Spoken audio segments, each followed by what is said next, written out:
You hesitate before sending the message. Delete it. Rewrite it. Delete it again. I don't want to bother you. I know you're busy. It's not a big deal. You say these things so often they feel normal. You apologize for asking questions. You apologize for needing help. You apologize for existing in someone else's time. And deep down, there's a quiet belief you rarely say out loud. I'm a burden. Not difficult. Not dramatic. Just, too much to carry for too long. So you become easier. Quieter. Smaller. But where did this feeling come from? And why does needing someone feel like doing something wrong? Today we're talking about the hidden fear of being a burden, and how it shapes your relationships without you noticing. The fear of being a burden rarely appears as a clear thought. It doesn't start with the sentence, I am a burden. It starts as a feeling. A small hesitation. A small pause before asking for help. A quiet instinct to figure things out on your own. Most of the time, you don't even notice when it begins. It shows up in tiny, ordinary moments. You want to ask a question, but decide to Google it instead. You feel overwhelmed, but tell yourself you'll handle it. You need support, but convince yourself it's not that serious. None of these moments feel dramatic. None of them feel important on their own. But repeated over years, they create a pattern. You become the person who doesn't ask. The person who figures it out. The person who doesn't want to bother anyone. And people start describing you in ways that sound like compliments. Independent. Responsible. Low maintenance. Easygoing. These words feel good. They feel safe. They feel like proof that you're doing life correctly. But hidden inside them is something quieter, the belief that needing less makes you easier to love. Because somewhere along the way, needing felt risky. Maybe nobody ever said you were too much. Maybe nobody ever told you that your needs were a problem. But children don't learn through direct instructions alone. They learn through atmosphere. Through tone. Through timing. Through what gets attention and what doesn't. They learn when adults are tired. When adults are stressed. When adults are overwhelmed. And children are incredibly good at adapting. They start waiting before asking for things. They start solving small problems alone. They start minimizing their emotions. Not because they're told to. Because they sense it helps the environment feel calmer. And when the environment feels calmer, connection feels safer. So the child adapts. They cry less loudly. They interrupt less often. They ask for help less quickly. Not because they don't need it. Because they don't want to create more stress. This adaptation is powerful. And often praised. Adults call this child mature. Independent. Easy to take care of. And the child learns something important without words. Needing less makes everything easier. At the time, this strategy works. It helps the child feel accepted. It helps relationships feel stable. But the strategy doesn't disappear with age. It grows up with you. As an adult, you don't consciously think, I must not need too much. Instead, it feels like common sense. Of course you shouldn't bother people. Of course you should figure things out yourself. Of course everyone has their own problems. These thoughts feel logical. Responsible. Mature. But underneath them lives a quiet fear. What if needing someone makes me heavy to carry? This fear shapes your behavior in ways that feel normal. You hesitate before asking for help. You delay sharing your problems. You try to solve things before anyone notices you're struggling. You become the person who says, it's fine, even when it isn't. Because the moment you consider sharing what's wrong, another thought appears. They already have enough to deal with. And suddenly your needs feel bigger than they actually are. Heavier than they actually are. The conversation you wanted to have starts to feel selfish. Your request starts to feel inconvenient. Your feelings start to feel excessive. So you do what you've always done. You make them smaller. You minimize the problem. You delay the conversation. You handle it yourself. And the cycle continues. Over time, this creates a strange contradiction. You support others easily. You listen. You help. You show up. But when it's your turn to need support, something feels wrong. Uncomfortable. Embarrassing. Heavy. Because you learned how to give, without learning how to receive. And that imbalance quietly grows inside your relationships. In the next block, we'll explore how this fear begins to shape the way you behave with the people you love. When you grow up learning to need less, you don't just carry that belief in your thoughts. You carry it into your behavior, into your relationships, into the way you show up in other people's lives. And most of the time, it looks like kindness. You become the person who checks in on everyone. The one who remembers birthdays. The one who listens carefully. The one who shows up when someone needs help. You become reliable. Dependable. Supportive. Emotionally available. People trust you because you're easy to rely on. You don't disappear when things get hard. You don't avoid difficult conversations. You don't make everything about yourself. And this feels good. It feels like proof that you are a good friend, a good partner, a good person. But beneath this generosity is a quiet imbalance. You give easily. You receive carefully. When someone else is struggling, you don't hesitate. You want to help. You want to be there. You don't see their pain as inconvenient or heavy. You see it as human. But when the roles reverse, something shifts inside you. You start calculating. You start asking yourself silent questions. Do they have the energy for this? Is this too much to share? Am I going to overwhelm them? Is this really worth bringing up? Your instinct is no longer connection. Your instinct is caution. Instead of moving toward people when you struggle, you slow down. You hesitate. You evaluate whether your needs are important enough. And this creates a pattern that feels invisible from the outside. From the outside, you look strong.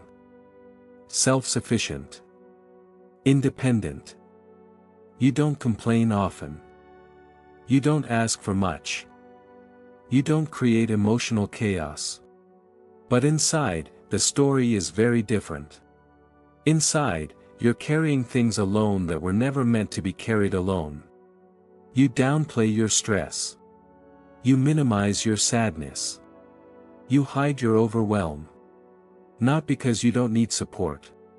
Because asking for support feels like asking for too much. This belief begins to shape how you communicate. You soften your requests. You add disclaimers. You apologize before speaking. I know you're busy, but this is probably not a big deal, but sorry to bother you, but these phrases become automatic. They slip into your conversations without you noticing. You don't just ask for help. You apologize for needing it. And the apology is not about politeness. It's about permission. You are asking for permission to take up emotional space. This habit can become so natural that you don't notice how often you do it. But the people around you start to see a pattern. They see someone who is always there. Always helpful. Always supportive. But rarely in need. And because you rarely show need, people assume you don't have much of it. Not because they don't care. Because you've trained them to see you as the strong one. The stable one. The reliable one. The one who's always okay. This creates a quiet loneliness that is hard to explain. You are surrounded by people who love you. People who would probably support you if they knew what you were carrying. But they don't know. Because you never learned how to let them see it. And over time, this loneliness grows. Not the loneliness of being physically alone. The loneliness of being emotionally unseen. You listen to others talk about their struggles, their fears, their problems. You offer advice, comfort, reassurance. And sometimes, in the quiet after the conversation ends, you feel a strange emptiness. Not resentment. Not anger. Just a quiet question. Who do I talk to like this? The fear of being a burden doesn't just stop you from asking for help. It slowly removes you from the space where help exists. You stay present in other people's emotional worlds while slowly disappearing from your own. And this disappearance is subtle. You don't vanish completely. You still laugh, talk, and connect. But the deeper parts of your experience remain hidden. Over time, this shapes your relationships in ways that are hard to see at first. You become the supporter instead of the supported. The listener instead of the speaker. The helper instead of the helped. And while this role feels safe, it also feels limiting. Because every relationship needs balance to feel truly close. Giving creates connection. Receiving deepens it. When the balance disappears, relationships become one-directional. You become deeply involved in others' lives while your own struggles remain private. And private struggles tend to grow heavier over time.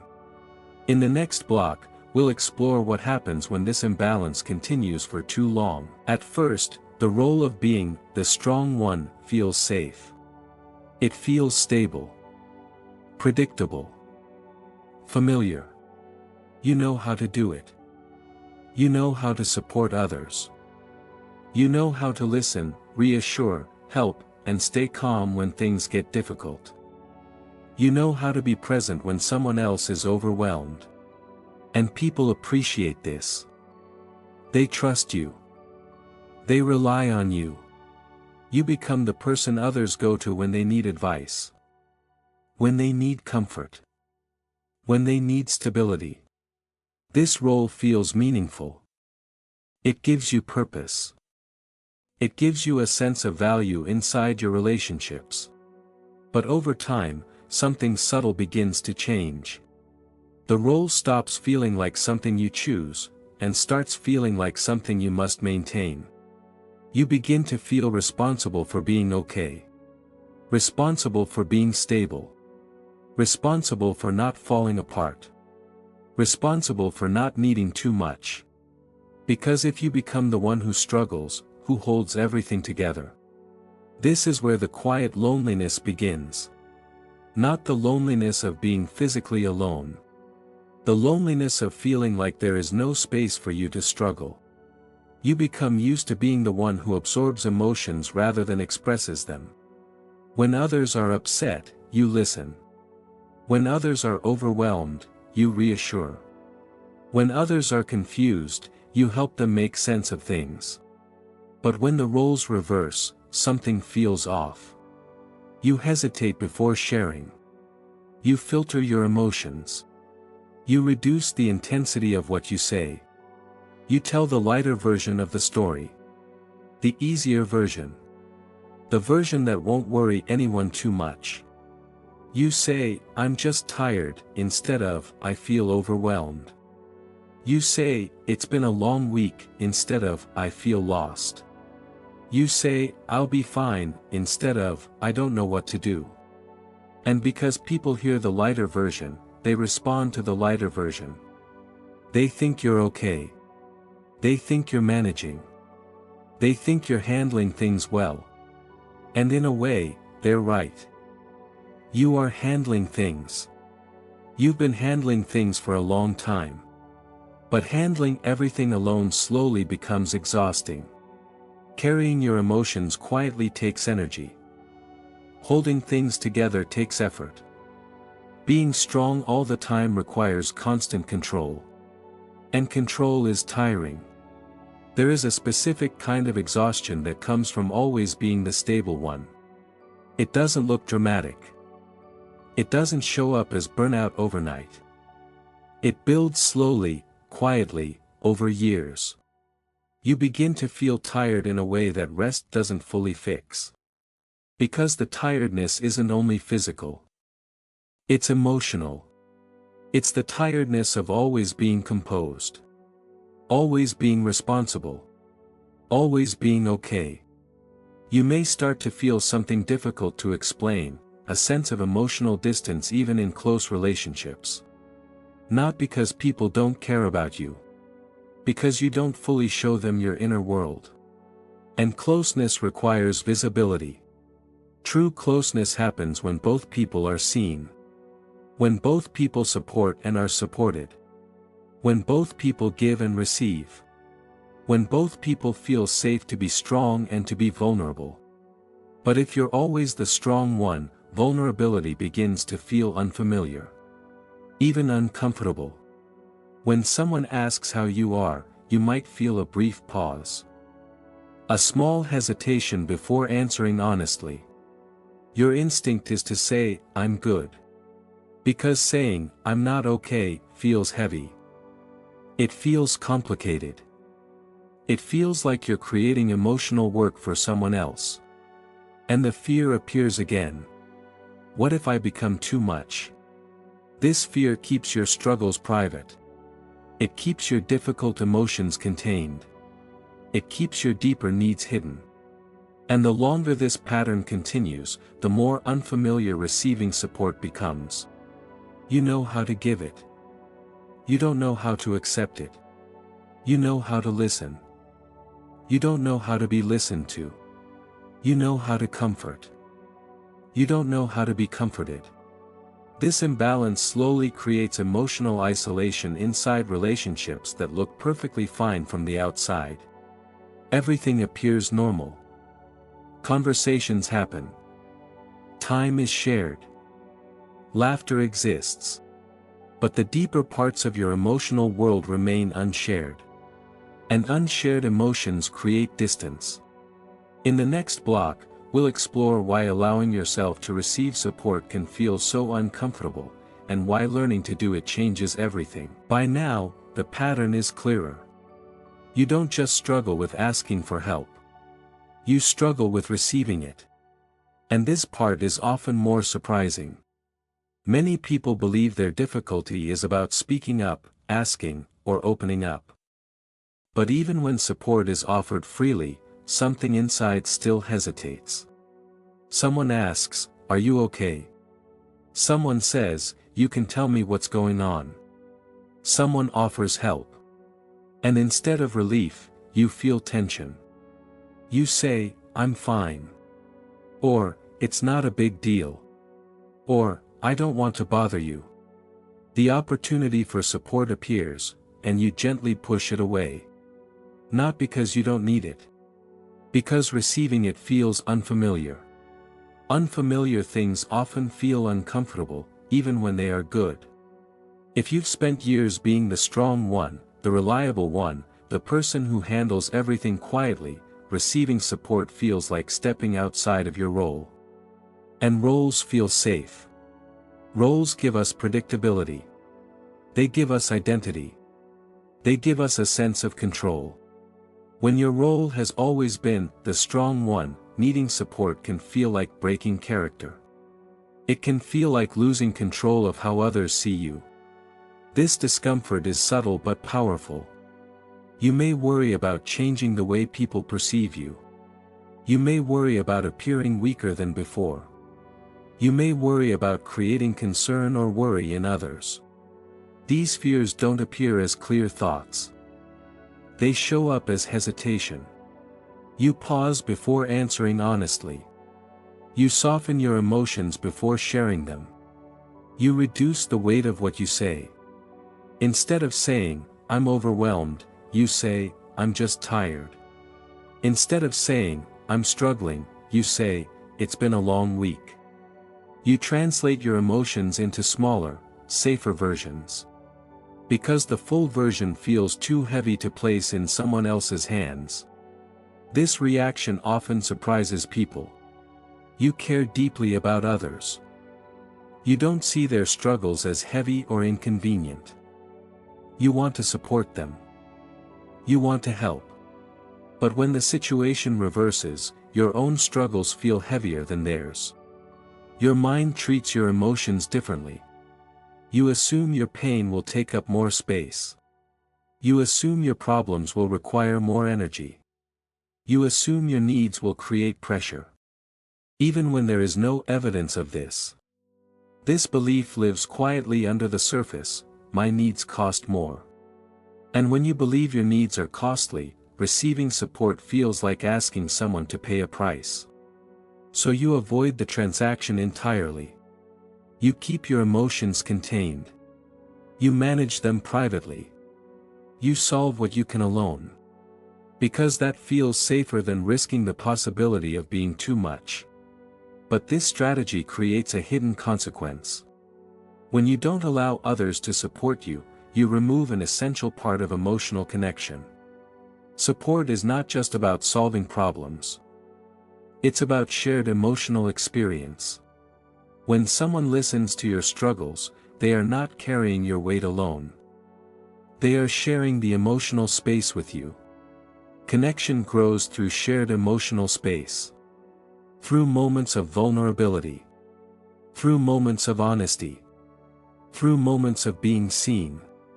When you avoid receiving support, you avoid being fully seen. And being unseen creates distance. Even in loving relationships. Even in close friendships. Even in families. People can only respond to what they know. If they don't know you are struggling, they cannot show up for you. If they don't see your needs, they cannot respond to them. Over time, this creates a painful contradiction. You feel deeply connected to others because you know their struggles. You've heard their stories. You've supported their difficult moments. But you don't feel fully known in return. Not because people don't care. Because they don't have access to your inner world. And closeness requires access. Allowing yourself to receive support is not about becoming dependent. It's about allowing balance. Giving creates connection. Receiving deepens it. When both exist, relationships feel mutual and safe. In the final block, we'll bring everything together and explore how to begin letting go of the fear of being a burden. By now, the pattern is clearer. The fear of being a burden is not really about other people. It's about the way you learn to relate to your own needs. Somewhere along the way, you learned that needing less felt safer. Safer for relationships. Safer for connection. Safer for belonging. And this strategy helped you. It made you adaptable. Responsible. Reliable. It helped you maintain stability and avoid conflict. It worked. But strategies that help us survive one stage of life don't always help us feel connected in the next. What once protected connection can slowly begin to limit it. Because relationships are not sustained by independence alone. They are sustained by exchange. By giving and receiving. By supporting and being supported. By listening and being heard. Letting go of the fear of being a burden doesn't mean suddenly sharing everything with everyone. It doesn't mean becoming emotionally dependent or constantly asking for reassurance. It means allowing your needs to exist without immediately minimizing them. It means noticing the moment you start shrinking what you feel. That moment when you think, it's not a big deal. I'll figure it out. They have enough going on. Instead of automatically moving past that moment, you pause. You notice the instinct to make your needs smaller. This pause is the beginning of change. Because the fear of being a burden lives in automatic reactions. In habits that run quietly in the background. Change begins when those habits become visible. You notice when you apologize before asking for help. You notice when you soften your feelings before sharing them. You notice when you delay conversations that matter. Noticing does not immediately change the behavior. But it creates space. And space creates choice. For a long time, the choice felt invisible. Now it becomes real. You can still choose to handle things alone. But now you also see the possibility of sharing. You can still decide not to speak. But now the silence is no longer automatic. This shift is small, but powerful. Because connection grows in small moments of honesty. A sentence shared earlier than usual. A feeling expressed before it grows heavy. A simple, "I'm not okay today." These moments do not weaken relationships. They humanize them. They create opportunities for others to show up. And this is something many people never realize. Allowing others to support you is also a way of trusting them. Trust is not only believing someone won't hurt you. It is believing they can handle your reality. Your emotions. Your struggles. Your needs. When you hide your struggles, you are not only protecting them from your pain. You are protecting yourself from the risk of being seen. And being seen always carries risk. But it also carries connection. Letting go of the fear of being a burden is not a single decision. It is a gradual process of allowing more visibility. Allowing small truths to be spoken. Allowing small needs to be shared. Allowing small moments of vulnerability. Over time, these small moments change the way relationships feel. They become more mutual. More balanced. More real. The question stops being, "What if I'm too much?" And slowly becomes, "What if I'm allowed to be human?"